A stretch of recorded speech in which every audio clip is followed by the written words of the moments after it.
क्यों मैं हूं गुरजीत सिंह और आप देख रहे हैं कृति भूमि। संजय शर्मा जी 22 उम्मीदवार ग्राम पंचायत ठसका के प्रधान पद के उम्मीदवार सामने आ रहे हैं। इनसे वार्तालाप करेंगे कि क्या कुछ उद्देश्य इनके हैं जो जनता में जा रहे हैं और गांव के किस प्रकार ये विकास करवाएंगे।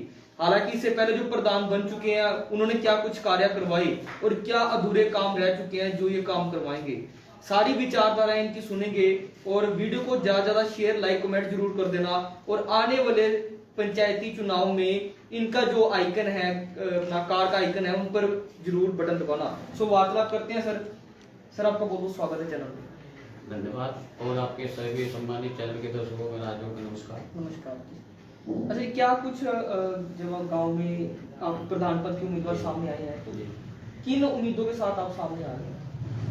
देखो, सबसे पहले तो हमारा एक नारा है जो हमारे पोस्टर भी लगे हुए हैं। उसमें हमारा नारा है कि सबका साथ और सबका सम्मान और सबका विकास, ये हमारा नारा है। इस नारे के आधार पे हम कार्य करने के लिए आगे बढ़ रहे हैं और हमारे इसमें हमने 20 सदस्य अभी वो 20 सूत्री अभी अपने जो बिंदु अपने रखे हैं जो हम आने वाले समय में अगर हम सेवा का अवसर कम्युनिटी देती है तो हम उन बिंदुओं पर काम करने के लिए तैयार हैं। तो सबसे पहला जैसा हमारा है कि हमारे जितने भी यहाँ गांव के अंदर देवस्थान है वो किसी भी जातीय धर्म से संबंधित सभी देवस्थानों की साफ सफाई, उनकी लाइट वाइट की सुविधा, उनकी वहाँ बैठने की व्यवस्था, सब पानी वानी व्यवस्था, ये सबसे पहला हमारी प्राथमिकता सबसे पहले सभी धर्मस्थलों। हाँ, सभी धर्मस्थलों, वो हम किसी विशेष जाति के लिए नहीं है, वो सभी जितनी भी जातियाँ हमारे यहाँ रहते हैं उन सभी के धर्मस्थलों को हम जो वहाँ पर साफ सफाई इस तरह की सबसे पहले प्रार्थना हमारी है। आपके गांव में कितनी बरादरी हैं? हमारे यहाँ से 8 जातियाँ हैं। कौन कौन जातियां हैं 8? देखो, सबसे जो हमारी अगर मान लीजिए उसमें राजपूत हैं, ब्राह्मण हैं, सैनी है, हरिजन लोग हैं जो एससी समाज होता है, और वाल्मीकि समाज है भंगी, उसके बाद कश्यप समाज है, जोगी समाज है, बढ़ई है, कुमार है, ये लोग हमारे 8 समाज के लोग आपके गांव में रहते हैं। तो आपके क्या कुछ वो है क्या गांव में प्रधान पद पे जब विराजमान होंगे तो क्या कुछ विकास कार्य गांव में करवाएंगे? देखो, हमने पहले जो आपकी प्रगति बताई उसके साथ ही दूसरा स्थान हमारा, दूसरा नंबर बिंदु हमारा ये है कि जैसे मान लीजिए हमारे गाँव में शमशान घाट है जो अंतिम यात्रा स्थल होते हैं, तो उसमें हमारे यहाँ पर 3 शमशान घाट है। तो उनमें स्थिति आज की डेट में आपको कभी अवसर मिले तो आप जाके देखना, वहाँ की स्थिति ये है कि अगर हम किसी डेड बॉडी को लेके जाते हैं तो वहाँ पर उसका संस्कार करने के लिए भी जगह नहीं है। इतना वहाँ पर गंदगी, इतने झाड़, इतने मतलब वो है कि वहाँ पर खड़े होने की भी व्यवस्था नहीं। कोई बरसात आ जाती है तो वहाँ बैठने की व्यवस्था नहीं है। जो यात्री यात्रा पे जाते हैं अगर कोई बरसात आ जाए तो वहाँ बैठने की व्यवस्था नहीं है। ईंधन को ले जाते हैं, उसे अगर हम डाल दिया जाए बाहर ही तो वहाँ कोई ऐसा कि बारिश में कोई बाहर उसमें कोई छाए की व्यवस्था। तो इन सभी स्थलों को सब पानी, रास्ते की इनकी व्यवस्था नहीं की और वहाँ पर बैठने की व्यवस्था, सब इस तरह की व्यवस्था की, ये भी हम नंबर 2 पर चलते हैं। उसके बाद हमारे यहाँ पर जो है राजकीय जूनियर हाई स्कूल है जो 20 साल पहले बना था यहाँ पर। ठीक है। अब उनसे हमारी उम्मीद है कि मुझे सोच रहे हैं कि राजकीय कन्या इंटर कॉलेज में सब जिक्र किया जाए जिससे हमारे यहाँ की लड़कियाँ इंटर तक एजुकेशन यही ले सकें। अच्छा, उसके बाद फिर हमारा क्या है कि हमारा जो है एक होता है सब स्वास्थ्य केंद्र PSC तो हमारे यहाँ जमीन गाँव है, जमीन वो हमारे यहाँ का पहले से ही है। लेकिन जमीन का जो मेन रास्ता हम यहाँ से गुड़ मंडी पे जाते हैं वहाँ से 5-6 किलोमीटर का सफर होता है। तो उस समय कि हमारा जो गाँव का ठसका PDC क्षेत्र के नाम से पहली बार बना है, उसमें नगलामात ग्राम पंचायत आ गई और मुंडेट आ गई। ये हमारे साथ 1 किलोमीटर के दोनों गाँव जुड़े हुए हैं। तो हम चाहते हैं कि उनकी ऐसी चैनल हम अपना ठसके में स्थापित जिससे हमारे यहाँ गर्भवती महिला बच्चों का जो भी टीकाकरण है वो यहाँ पर अपनी गाँव में हो जाए। मुंडेट में हमारे से 1 किलोमीटर है, नगलामात में 2 से 1 हो जाएंगे। अच्छा, युवा पीढ़ी के बारे में आपने क्या कुछ सोचा है? देखो, युवा पीढ़ी के लिए हमने अलग अलग से दोनों लड़के लड़कियों के लिए भी अलग से हमने व्यवस्था की है।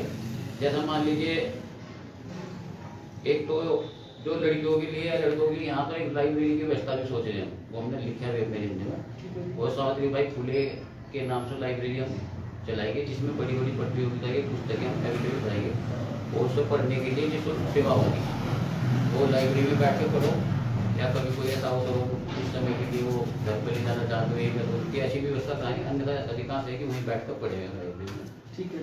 अच्छा, युवाओं के लिए हमने क्या यहाँ पर जिम खोलने के मैंने वजन में बिठाया हूँ, एक जिम की व्यवस्था कर गाँव के तो जिम आधुनिक जिम होगा, मतलब जो आधुनिक मशीनें हैं उनसे सही है। Very good. बिल्कुल सही। और उसके साथ साथ ही हमारा दूसरा एक है कि योगशाला। उस योगशाला के द्वारा हमारा मकसद क्या है कि जैसे युवाओं के अंदर आज के समय में नशे की बहुत बड़ी प्रवृत्ति बढ़ रही है, तो अब उसमें कानून भी इतना नहीं काम करता, उसको दोनों ही तरह से मतलब कानून भी चलाना पड़ेगा, उनके लिए सत्संग में सही माहौल में देना पड़ेगा संस्कार। बिल्कुल। तो उसके लिए हमने यहाँ पर हमारे यहाँ प्राइमरी स्कूल है, उसी में जगह हमने लेके योगशाला बनाएंगे। तो उसमें क्या होगा कि आप अपने सुबह के समय 2 घंटे की योगाचार्य रखते हैं, उसमें योग होगा। और शाम के समय जैसे सत्संग होता है या कोई कथाएं का मतलब वो होता है, उसका हम किसी भी व्यवस्था करेंगे। शाम को कोई भी हमारे बुजुर्ग महिला है, बच्ची जो भी है, वो थोड़ा वहाँ पर सत्संग का वो ले, जिसका माहौल बदले और उनकी मनोदशा नशे के प्रति या गलत कार्य के प्रति ना जाए। सो संदेश क्या देना चाहेंगे आप अंत में? देखो, मेरा तो एक सभी हमारे जो गांव के सभी सम्मानित मतदाता हैं, उनसे एक हाथ जोड़कर यही निवेदन है कि भाई आप किसी जाति धर्म से संबंधित मतलब कोई नहीं, आप जो है अपने कार्यों को देखकर मतदान कीजिए। और 5 साल का जो अवसर हमें मिला, अगर आपको पब्लिक देती है तो हम उसे अपनी पूरी निष्ठा के साथ, वो घोषणा पत्र नहीं, अपना संकल्प पत्र लिखा उसमें, क्योंकि घोषणाएं तो बहुत हो जाती है, ये हमारा संकल्प है। इन संकल्पों को हम पूरी कोशिश 5 साल के लिए पूरी करने की कोशिश करेंगे 100%। और ये भाई आप मतदान करिए, अच्छी एक बार अवसर हमें दे तो हम भी आपका कार का आइकन है जी, कार का आइकन आपका? जी कार का चुनाव चिन्ह कितने नंबर पे है? ये हमारा जो यहाँ का ग्राम पंचायत का जो हमारा ब्रेड पेपर है, उसमें 5वें स्थान में, अंतिम स्थान में, क्योंकि 5 कैंडिडेट है ना हमारे यहाँ, तो 5वें स्थान पर अंतिम स्थान पर। गाँव में पानी का निकासी का प्रबंध तो बहुत ही अनियमित है, बहुत ही तो अनियमित। अगर जनता ने आपको मौका दे दिया तो आप सबसे पहले पानी की निकासी का प्रबंध ये करेंगे? मेरा एजेंडा मेन चीज है कि गांव के अंदर साफ सफाई कराकर डेली, उसका जो कचरा होगा, साफ सफाई नहीं, पानी की निकासी। व्यवस्था बिल्कुल वो पानी की व्यवस्था भी उसमें है, पानी की निकासी का प्रबंध निकासी करेंगे। बिल्कुल सही होगी। दूसरा, क्योंकि उसके लिए दोनों ही दिशाओं में काम करना होता है। अब मैं आपको छोटा एग्जाम्पल दूँ, मेरा यहाँ घर है, मैं वहाँ से लेकर यहाँ पर झाड़ू लगाता हूँ और नाली साफ करता हूँ। कुछ चीजें ऐसी है, हमें समाज को भी उसमें योगदान देना होता है। कानून अपना या सरकार योजना चलाती है, लेकिन उसमें हमें भी अपना योगदान देना चाहिए डेली लाइफ में। अब यहाँ पर आपको देखा, कोई भी आपको यहाँ जरा से कूड़ा करके देखिए नहीं मिलेगा, ना कुछ मिलेगा, क्योंकि मतलब अपनी सफाई अगर हम अपनी भी करें। धन्यवाद। सो हमारे साथ इस समय जुड़े थे ठसका गांव के भावी उम्मीदवार, जिन्होंने बताया कि गांव के अंदर जातिवाद को दूर करके बिना जातिवाद के हर एक धर्म स्थल पर बढ़िया व्यवस्था की जाएगी और व्यायामशालाएं बनाई जाएंगी। बेटियों की, गांव की बेटियों के लिए इन्होंने बहुत कुछ सोच रखा है, गांव के युवा साथियों के लिए बहुत कुछ सोच रखा है। एक होते है कि गांव के विकास कार्य से हटकर आधुनिकीकरण करना गांव में, गांव के हर एक बच्चे के बारे में, गांव के हर एक नागरिक के बारे में सोचना, ये बहुत बड़ा मायने रखता है। सो अब तो मुझे गुरजीत सिंह को इजाजत, मिलेंगे अगली खास रिपोर्ट में।